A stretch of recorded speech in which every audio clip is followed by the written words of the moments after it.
Alright, so I sold the black truck and I ended up picking up this 2000 GMC Sierra. It is a two-wheel drive 5.3 automatic truck and it has 235,000 miles.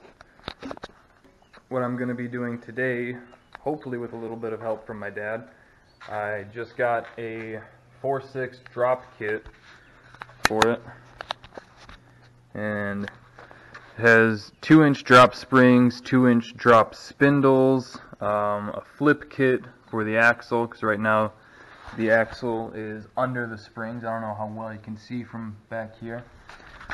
So that just relocates the axle above the springs to drop it a bit. And then this is a C-notch kit. Just cut out the frame, bolt that in to keep it rigid. And to make sure you have the clearance for the axle will be coming up in here. Boop. And it comes with all the hardware. And most importantly, it came with stickers. 3 of them. Air Slam It knows what's up. They know that when we order a lowering kit, all we really want is stickers. So check them out.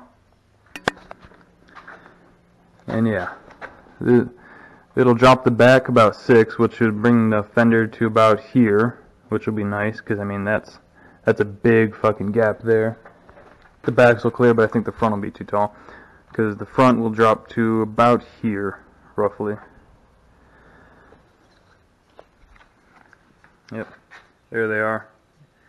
Air Slam It. Check them out, they seem to have some pretty good shit. Now all that's left to do is just start tearing everything apart. So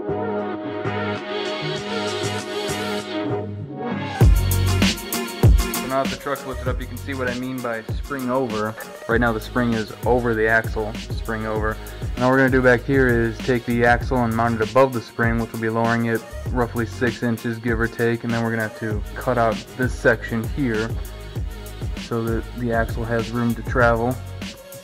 And we'll bolt in those C-notch plates. Back here should be relatively simple as long as all these bolts come apart. So it probably won't be that simple.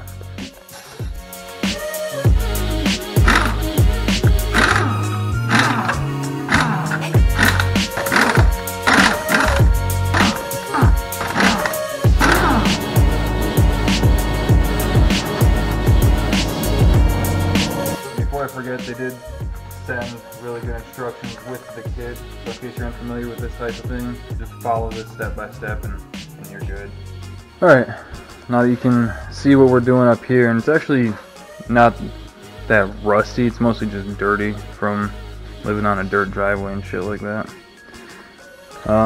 Anyway, what we're going to be doing is replacing this spring with the 2-inch drop spring and this spindle here. Let's see if you can see it better back here.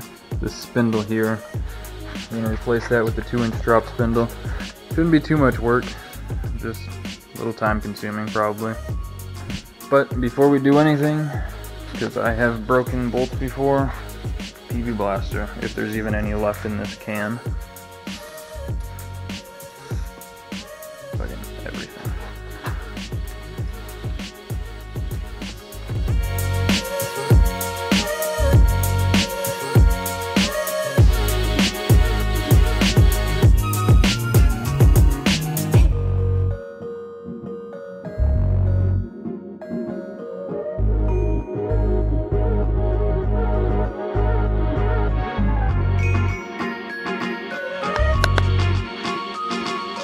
Alright, now you can see the spindle a little bit better.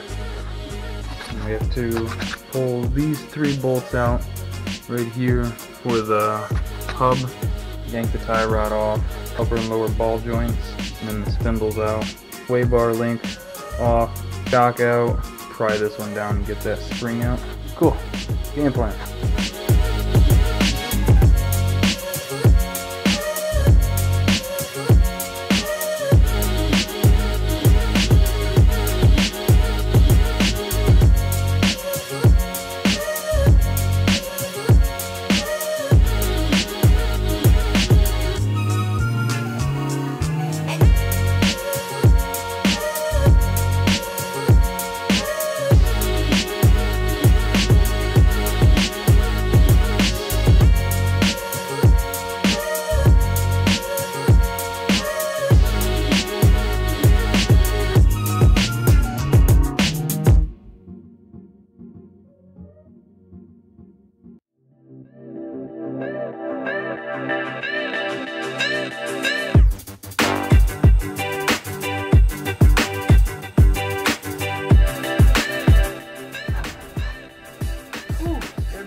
finally got the spindle off.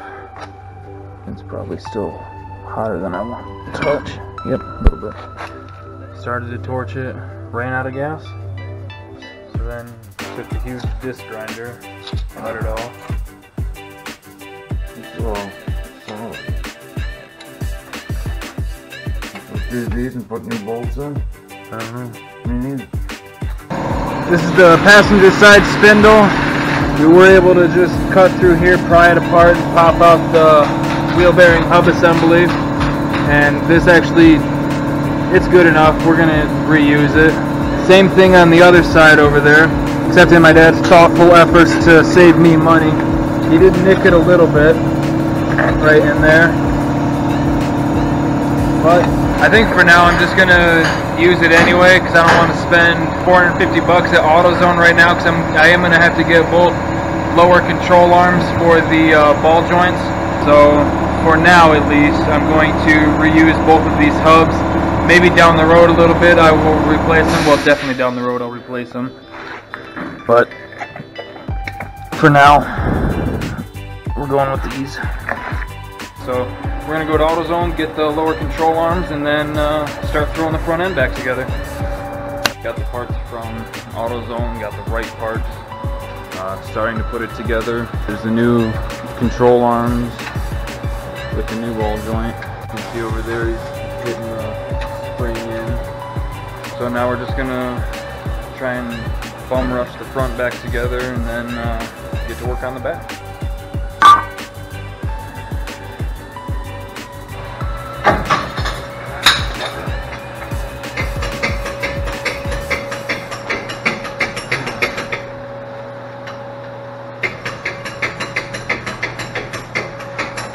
Alright, we got the fronts all done.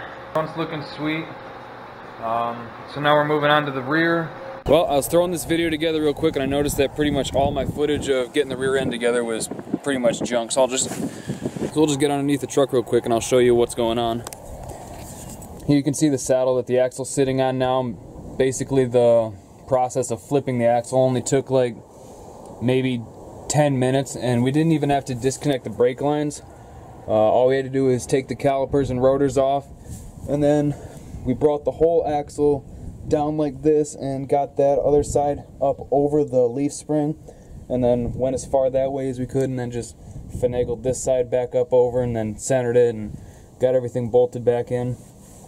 The thing that took the longest, if you can see, was cutting out the C-notches because we don't have a plasma cutter and all our Sawzall blades were junk, so we had to use a big-ass disc grinder.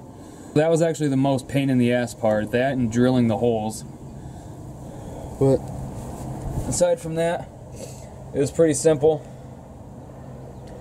When I was originally doing the video, I didn't have any shocks on it. These are some Rancho XL 9000s, I believe they are. They're 9-way adjustable, so they're pretty sweet. So basically that's all there is to doing the flip kit in the rear. Like I said, I didn't even have to disconnect the brake lines, just moved the axle from one side to the other and it went in really easily. I think we had the entire rear end together in an hour maybe.